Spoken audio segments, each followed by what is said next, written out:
ये क्वेश्चन हमारे पास में जो दिखाई दे रहा है क्वेश्चन नंबर 9। ये क्वेश्चन मैंने इससे ठीक पिछली वीडियो में आपको समझाया था। इसका जर्नल पूरा समझाया था, वर्किंग नोट्स पूरे इसके समझाया था। अब मैं इसका बता रहा हूँ बैलेंस शीट। तो आइए देर ना करते हुए इस क्वेश्चन की बैलेंस शीट को देखते हैं। अगर क्वेश्चन आपने इसका जर्नल नहीं देखा है, तो जर्नल को आप इससे ठीक पिछली वीडियो पर जा कर के देख सकते हैं और प्ले लिस्ट में जा कर के देखेंगे तो सब कुछ आपको स्टेप बाय स्टेप सीखने को मिल जाएगा। शुरू करते हैं बैलेंस शीट। तो ये है हमारे पास में बैलेंस शीट। जैसा आप यहाँ पर देख रहे हैं बैलेंस शीट यहाँ लिखा हुआ है और ब्रैकेट में लिख रखा है मैंने on premium and call in arrear, यानी ये प्रीमियम होने पर और कॉल इन एरियर भी होने पर बैलेंस शीट कैसे बनेगी।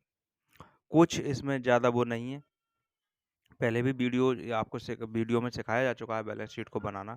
सबसे पहला काम हमारा यही होता है कि हम ऑथोराइज्ड कैपिटल, सबसे पहला हेडिंग हम ऑथोराइज्ड कैपिटल डालते हैं, यानी कंपनी के पास कुल कितनी पूंजी थी वो हम लिखते हैं। अब क्वेश्चन में अभी मैंने जो दिखाया उसमें क्वेश्चन में दे नहीं रखा है कि कितनी है, तो ऐसी स्थिति में हम क्या करते हैं, एक क्वेश्चन मार्क यहाँ पर लगा देते हैं। जैसा आपको दिखाई दे रहा है ये क्वेश्चन मार्क यहाँ पर लगा रखा है कि एक क्वेश्चन मार्क लगा दिया, इसका मतलब आप सब समझ सकते हैं कि यहाँ पर ये नहीं दे रखी थी। फिर दूसरा हम हेडिंग लिखते हैं इशूड एंड सब्सक्राइब्ड कैपिटल, यानी निर्गमित और प्रार्थित पूंजी कितने अंशों का निर्गमन किया गया और जनता ने उसे खरीदने के लिए कितने आवेदन भेजे दिए। तो उस कंपनी ने जो निर्गमन कर रही है कंपनी 1000 अंशों का निर्गमन कर रही है और वो 10 रुपए के हिसाब से था। वही लाइन हम लिख देंगे 1000 शेयर ऑफ रेट्स 10 ईच। इसके हिसाब से जो भी धनराशि इसकी बनती है कैलकुलेट कर देंगे, इसको मल्टीप्लाई कर देंगे और इसको कर देंगे हम अंडरलाइन, जैसा कि यहाँ पर किया जा चुका है।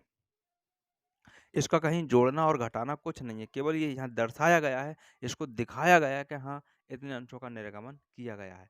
फिर तीसरे हम हेडिंग पर चलते हैं कि कंपनी ने जो मांग की है वो कितने रुपए की है। कभी-कभी ऐसा होता है अंतिम किस्त की मांग नहीं की, इसलिए ये लाइन यहाँ दिखानी होती है। तो called up and paid up capital, यानी जो कंपनी के द्वारा मांगी गई और जनता के द्वारा उसका भुगतान कर दिया गया, वो कैसे-कैसे है। तो वो हमारे पास में हमारे वही लाइन है 1000 शेयर ऑफ रेट्स 10 ईच, क्योंकि इतने थे, इतने की सब पूरी की मांग कर ली गई है कंपनी के द्वारा, 10 रुपए की पूरी मांग कर ली गई है। तो उसके हिसाब से ये रुपए बनते हैं 10,000। अब अगर कोई कॉल इन एरियर होता है तो उसके लिए हम क्या करते हैं, ये कर देते हैं लेस कॉल इन एरियर। अगर आप पिछली वीडियो पर देखेंगे तो वर्किंग नोट्स में मैंने दिखा दिया था कि 200 अंश थे, फाइनल कॉल के रुपए वो नहीं दे पाए तो वो रुपए बनते हैं 800। वो 800 रुपये को यहाँ पर लेस कर दिया गया और लेस करके जो रुपए हमारे पास बचे 9,200 बचे।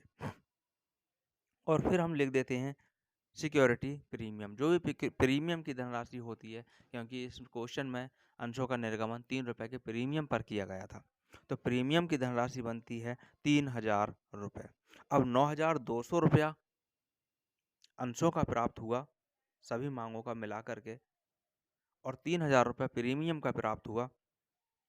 इस तरह से 12,200 रुपये यहाँ पर प्राप्त हुआ और यही धनराशि, क्योंकि इसके जो एसेट्स साइड होता है, संपत्ति पक्ष होता है, उसमें कुछ होता नहीं है, तो यही धनराशि उठा करके यहाँ अमाउंट है उस अमाउंट में यहाँ लिख दिया जाता है, क्योंकि यहाँ पर ये दिखाई दे रहा है आपको।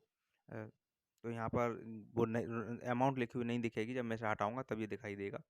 और इसी धनराशि को यहाँ से उठा करके ऊपर ले जाते हैं, ये आपको यहाँ दिखाई दे रहा होगा, दिख गया होगा, देखो 12,200। इसी धनराशि को ऊपर ले लिया जाता है, जो ये धनराशि हमारे पास में है इस धनराशि को ही ऊपर ले जाते हैं हम ये। और इस तरह से जो ये धनराशि है इस पर लिख दिया जाता है कैश एट बैंक, क्योंकि धनराशि पहले बैंक में ही जमा होती है। तो इस तरह से ये हमारे पास बैलेंस शीट बन करके तैयार हो चुका है।